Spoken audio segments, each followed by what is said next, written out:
এটাই রাঁচির দুর্গাবাটি। 1883 থেকে এখানে পুজো হয়ে চলেছে। রাঁচির একদম সেন্টার যাকে বলা হয়, অ্যালবার্ট এক্কা চক, ওইখানেই এই মন্দিরটি প্রতিষ্ঠিত।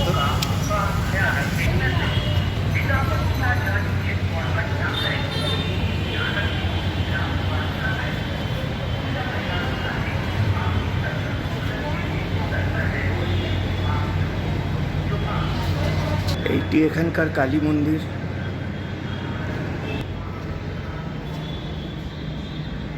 এই 3টে বাঁশেই মা দুর্গাকে নিয়ে যাওয়া হয় বিসর্জন করতে কাঁধে করে।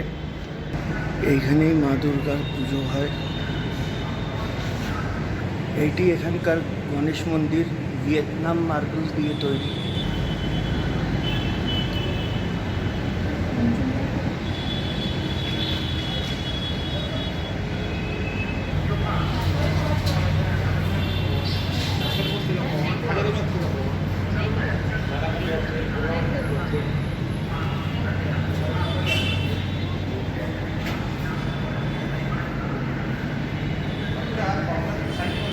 এই বছর করোনা হওয়াতে আগেকার মতন বানানো হচ্ছে না।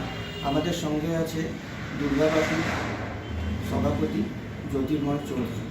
নমস্কার। এই পুজো অনেক হিস্টোরিক্যাল ইম্পর্টেন্স আছে, একটু ওর বিষয় বলুন।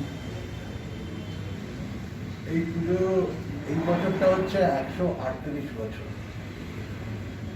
এই পুজো যেদিন থেকে শুরু হয়েছিল, সেদিন থেকে যেভাবে শুরু হয়েছিল সেইভাবেই আজ পর্যন্ত চলছে, মানে 137 বছর পর্যন্ত চলেছে। এই পুজোতে আমরা যেটা আমাদের এখানে বিশেষত্ব, সেটা ঘড়ি ঘন্টা কাঁটা রেখে শাস্ত্রীয় মতে পুজো হয়। এখানে আমাদের দুর্গা ঠাকুরের যা যা শাস্ত্রীয় মতে বলা আছে সেই মতেই আমরা পুজো সঞ্চালন করি। যে কমিটির থাকুক তারা 137 বছর ধরেই সেই পরম্পরাকে তারা নিয়ে চলছে। আমরাও চেষ্টা করছি সেটাকেই নিয়ে চলার। কিন্তু এই বছর করোনা হওয়া যাতে আমাদের একটুখানি নাই, বেশ ভালোই রকম অসুবিধা হচ্ছে, এবং এই অসুবিধা আমাদের চেয়ে বেশি ভক্তজনের জন্য। আমাদের এখানে পুজোর বিশেষতা যেটা হচ্ছে সেটা সম্বন্ধে আমি বলবো যে পুজোর বিশেষতা সম্বন্ধে বেশি বলবেন আমার সম্পাদক, দুর্গাবাড়ির সম্পাদক, উনি বলবেন। তবে আমাদের এখানে যেটা সবচেয়ে ভালো জিনিস হচ্ছে যে এখানে পুজোটা পুজোর মতো হয়। পুজোটা মানে পুজো করছি, আনন্দ করছি, কিন্তু পুজোটা হচ্ছে না এরকম নয়। পুজোটাই সবচেয়ে বড় জিনিস। পুজো হয়, ভোগ দেওয়া হয়, সবাই ভোগ পান। 137 বছর আগে যে কাঠামোয় পুজো শুরু হয়েছিল, সেই কাঠামো যেখানে যেখানে ড্যামেজ হয়ে যায়, যেমন খারাপ হয়ে যায়, সেইটুকুনি মেরামত হয়। কাঠামো সেই কাঠামো 137 বছর আগেকার কাঠামো। এখন আমাদের যে সকালবেলায় মনে করেন বিসর্জনের দিন সিঁদুর খেলা হয়, সেটা পরবর্তী ক্ষেত্রে আরও বেড়ে গেছে। আমাদের যে আজকে আমরা যে মূর্তি নিয়ে যাই বিসর্জনের জন্য, কাঁধে করে নিয়ে যাই, এইটা কিন্তু 137 বছর আগে থেকে কাঁধে করে নিয়ে যাওয়া ছিল। আজকেও সেটা আমরা চেষ্টা করি, সেটাই এখনো চলছে।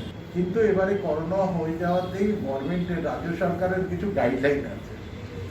সেই গাইডলাইনে আমাদের যত অসুবিধা হচ্ছে, আমাদের চেয়ে বেশি এটা ভেবে কষ্ট হচ্ছে যে যারা ভক্ত, যারা দুর্গাবাড়িতে আসেন, তারা আসতে পারবেন না, তারা দর্শন করতে পারবেন না, তারা প্রসাদ পাবেন না, তারা পুষ্পাঞ্জলি দিতে পারবেন না, এবং বিসর্জন অন্তে যে শান্তির জল হয়, যেটা বিশাল জিনিস, এখানে সবাই থাকেন, সেটা হতে পারে।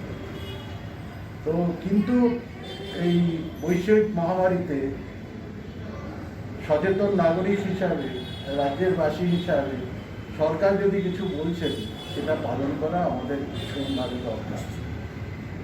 তো আমাদের যেটা আমরা এখানে সমিতির যা মিটিং হয়েছে তাতে এই ঠিক হয়েছে যে আমরা পুজো যেমন হয় সরকারি যা গাইডলাইন আছে সেইটা মেনে পুজো যেমন হয় সেরকম নিষ্ঠার সঙ্গে পুজো করব, তাতে যেন কোনো ত্রুটি না হয় আমরা তার দিকে সম্পূর্ণভাবে সচেতন হয়ে এগিয়ে যাব।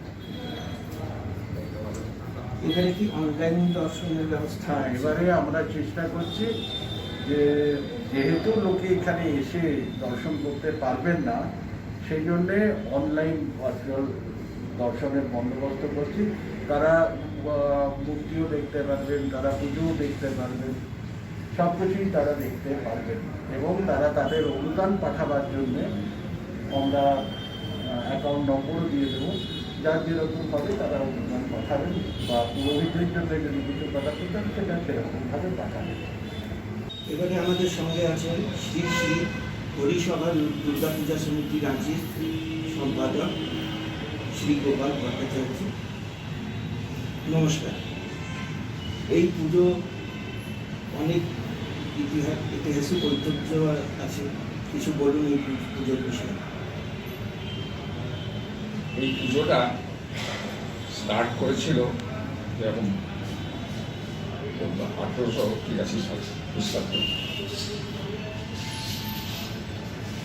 বাংলা সন 1290 প্রথম পুজো হয়েছিল। যদিও প্রতিষ্ঠাবান বাঙালি তাদের উদ্যোগে একটা পুজো স্টার্ট করেছিল, যেটা পুজো করেছিল শ্রী শ্রী দুর্গা পূজা। একটা সমিতি করে নিয়ে মানে তাদের শ্রী শ্রী দুর্গা পূজা, এই দুর্গা পূজা সমিতি দুর্গাবাটি আছে, এই নামে পুজো তারা করেছিল। কখনো এই পুরো নামটা আসেনি। 1897 একটা পরিষেবা স্টার্ট করে দুর্গা পূজার পরিষেবা সমিতি তৈরি। তারা নিজেদের একটা কমিটি ছিল। এবার তারও কিছুদিন পরে এই দুটো মিলে এক হয়ে গিয়ে নামটা হয়েছে শ্রী শ্রী পরিষেবা ও দুর্গা পূজা সমিতি দুর্গাবাটির আছে, সেই থেকে এটার নাম। এখানে যেমন 2-1 বছর পুজো হওয়ার পর ওখানে পাশে আমাদের পশ্চিম দিকে একটা মেলা বসে এবং তৎকালীন যারা এখানকার অধিবাসী ছিলেন দুর্গা মেলা এইটাই নাম দিয়েছিল। বাঙালিরাও বলতো দুর্গা মেলা, তখন আর দুর্গা বাড়ির অতটা হয়, কিন্তু নামটা হয়েছিল শ্রী শ্রী হরিসভা ও দুর্গা পূজা সমিতি দুর্গাবাটি রাঁচি।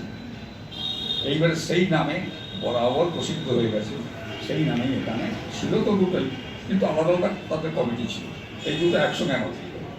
তারপরে পুজো শুরু হলো, স্টার্ট করলো এবং প্রথম আমরা যখন সমিতিটা মিলে গেল দুটো, তখনও কিন্তু ফলো করলো যে প্রথম যে পূজাটা হয়েছিল সেইটাকেই, ওই 1883-তে যে দুর্গা পূজাটা স্টার্ট করেছিল সেইটাকেই শুরু, সেইটাই। এবং ভারতবর্ষের বহু জায়গা থেকে, যেমন বেঙ্গলে বিশেষ করে বেঙ্গলে বলো, তারপরে বেনারসে বলো, এই সমস্ত জায়গার থেকে তারা অনেক কিছু কালেকশন করে কোথায় কীভাবে কী হয় পুজো সেই সমস্ত নিয়ে পুরোহিতদের সঙ্গে, ভালো ভালো পুরোহিতদের তন্ত্রদানদের সঙ্গে আবার আলোচনা শুরু করলেন। আমাদের রাঁচি 138তম দুর্গোৎসবের দুর্গাবাটি আজ কোভিড-19-এর যে সারা বিশ্বে একটা অঘটন ঘটে চলেছে, সেই দিকে নজর রেখে আমরা কিছু কিছু জিনিসের এবছর পরিবর্তন করেছি। তার মধ্যে পুজো সম্বন্ধে যা আছে হয়তো আপনারা শুনে থাকবেন। এরপর আমি কিছু আমাদের যে এত পুরনো আমাদের যে দুর্গা ঠাকুরের যে মূর্তি প্রতিমা যে তৈরি হয়, সে প্রতিমার কিছু পরিবর্তন আমরা করছি, সে সম্বন্ধে আপনাদের কিছু বলি। প্রথমে আপনাদেরকে জানাই যে আমাদের পুরনো যে কাঠামো যাকে বলা হয়, এক মেড়ের ঠাকুর যেটা তৈরি হয়, সেটা পুরনো কাঠামো এবছর আমরা পুরোপুরি সরিয়ে দিয়েছি। কারণ এটা বিশেষত্ব ছিল। বিশেষত্বের মধ্যে কয়েকটা জিনিস আপনাদেরকে জানিয়ে দিই, যেটা অনেকে হয়তো জানেন না। আমরা কিন্তু ছোটবেলা থেকে এই কাঠামোই দেখে আসছি। তার আগে কত বছর আগে এই কাঠামো তৈরি হয়েছে জানি না। আমার নাম জোটন সূত্রধর। কোথার থেকে এসছে? আমাদের ওয়েস্ট বেঙ্গল বীরভূম, বীরভূম। খয়রসপুর জেলা। কত বছর ধরে এখানে বানাচ্ছেন? মানে আমার প্রায় 28 বছর হয়ে গেল। বাবার সঙ্গে ছোটো থেকে আসছি, আচ্ছা, তার আগে বাবারা বানিয়েছে। মানে 28 বছর ধরে আপনি বানাচ্ছেন? হ্যাঁ, ওই বাবার সাথে আসতে শুরু করেছি। আচ্ছা আচ্ছা। আর নিজস্ব বানাচ্ছি মোটামুটি 15-16 বছর হবে নিজে বানানো। ঠিক আছে, ধন্যবাদ।